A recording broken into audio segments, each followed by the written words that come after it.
2024 онд бүгд найрамчуудын хүрээлэнгээс гаргасан олон нийтийн санал бодлогын судалгаанд Монгол улсад хамгийн тулгымцсан асуудал юу вэ гэдэг дээр нийт оролцогчдын 31% нь үнийн өсөлт гэж хариулсан байна. 30% нь ажилгүйдэл гэж хариулсан байна. За тэгээд 26% нь авилга гэж хариулсан байна.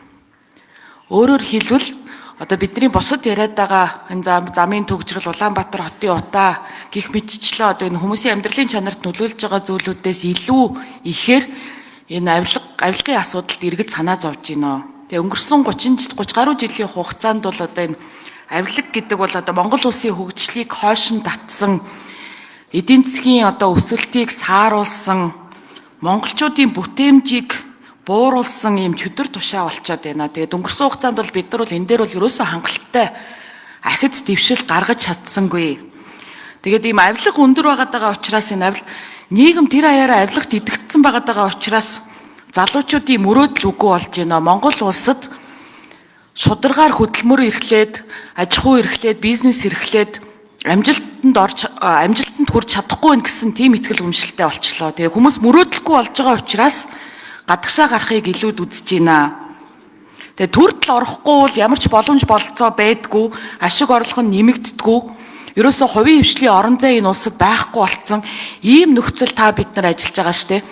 Тэгээд энэ 126 гишүүнтэй шинэ парламент бүрэлдэсний одоо хамгийн чухал одоо бас анхааруул зохилтой асуудал бол энэ хуулийн засаглалыг бэхжүүлэх, шударга ёсыг тогтоох, энэ нийгэмд энэ авилга гэдэг асуудлыг одоо бүр мөсөн алга болгох ийм л зорилт хэдүүлээ дэвшүүлж ажилламаар байна. Тэгээ өнөөдөр энэ гишүүдийн хэлж байгаа үгүүдийг бол нэлээд сонслоо. Тэгээд бас нэг зарим талаар бол урам хугарч шүү нөхдөө. Энэ төсөөллийн индекс бол төсөөллийнх байд юм аа. Авилгатай сайн тэмцээд байгаа учраас төсөөлөл нь нэмэгдээд байгаа маа ч гэж их шиг. Тэгээд авилгатай тэмцэх ажил бол зөвхөн авилгатай одоо АТГ-ийн ажил биш, бид бүгдийн ажиллаач гэж их шиг.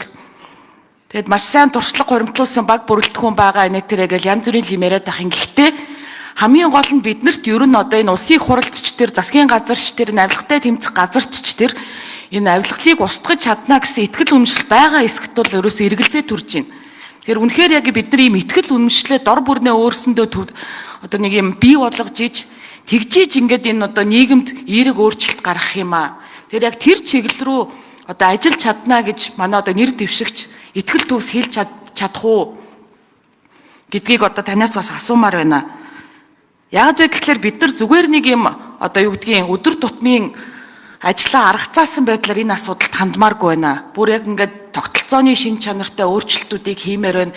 Тэгээ хэдий богино ч гэсэндээ одоо үлдчихэж байгаа одоо энэ парламентын бүрэн эрхийн 3 жилийн хугацаанд бол энэ авилгатай тэмцэх чиглэлээр бид нар бүр маш дөрвтэй өөрчлөлт гаргачаад тэгээд дараа нь иргэдтэй очиод бас тайлагнамаар байна. Яг тэгэхээр бид бол одоо ард иргэдийн төлөөлөл болоод энд сууж байгаа. Тэгээд яг энэ чиглэлээр бол бид нар бас тийм нэг тайлагнах одоо ийм үүрэгтэй бид нар тийм одоо мандатыг авсан хүмүүс байж байгаа. Тэгэхээр яг та одоо үнэхээр энийг хуралтай энэ засгийн газартай хамтарч ажиллаад энэ авилгыг одоо бүр мөсөн үгүй хийх чиглэлээр ямар дөрвтэй ажил хэрэгжүүлэх вэ гэдэг дээр гол нь тэр итгэл үнэмшил байгаа эсэгтэл танаас хариулт авмаар байна. Баярлалаа. Ер нь Монгол улсад анх ер нь 2000 оноос эхэлж авилга гэдэг асуудлыг ер нь ярьж ирсэн юм билий.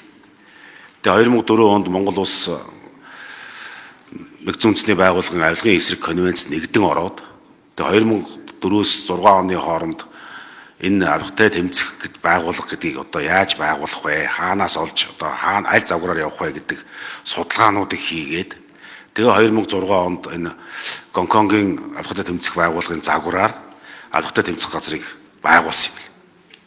За ингээд 2006 онд байгуулагдаад авилгатай тэмцэх газар 2007 оноос хойш үйл ажиллагаагаа явуулаад ингээд энэ жил 18 9 жилдээ орж байна. За энэ байгууллагыг би 6 жил удирдах ажиллаж байна. Энэ хугацаанд авилгатай тэмцэх байгууллага бол олон одоо бэрхшээл, янз бүрийн асуудлыг одоо хууль тогтоомжийн хүрээнд ч гэсэн эрх хэмжээг нь хомих ажлууд хийгдчихсэн. Одоо зарим тохиолдолд ч одоо бас энэ төсөв хөрөнгөнд ханах гэдэргээ тухайн бас одоо улс төрийнхөө одоо юутай бас тохиролцохгүй бас ийм асуудлууд үүсч ажиллаж исэн юм билий. За би бол одоо аваа 6 жилдээ ажиллаж байна. Одоо эх 6 жил одоо юу төлөвлөж байгааг гэвэл нэгдүгээрт одоо энэ тогтолцооны өөрчлөлтийг хийя. Зөвхөн одоо үнэтэйгээ тэмцээд авилга аваад байгаа албан тушаалтнуудаа одоо илрүүлээд цааш нь хийгээд ахасаа илүү энэ тэнд суудал дээр очоод ингээд хэрэгт өөрөө одоо мэдсэн бараг замаар мэдээгүй ороод байгаа шүү дээ. Өнөөдөр Монгол улсад одоо хөгжиж байгаа орн. Тийм учраас одоо бүтээн байгуулалт, төрийн нийгмийн салбарын чиглэлийн бүтээн байгуулалт маш ихээр явагддаг. Тойроод зөндөө тендерүүд явагддаг. Төрийн өмчт компаниудын тойроод хувийн хвшлийн тендер бүгд явагддаг. Энэ бүхнээс одоо бодоод одоо энэ зөвшөөрлийн хуулиуд, одоо тендерийн хуулиуд эдрийг боловсронгуй болгох чиглэлээр энэ тогтолцооныхоо энэ хууль эрх зүйн чиглэлд одоо энэ засгийн газар улсын хурлтайгаа ингээд санаалж солилцоод ингээд хамтран ажиллаад явна гэсэн ийм л бодолтой байна да.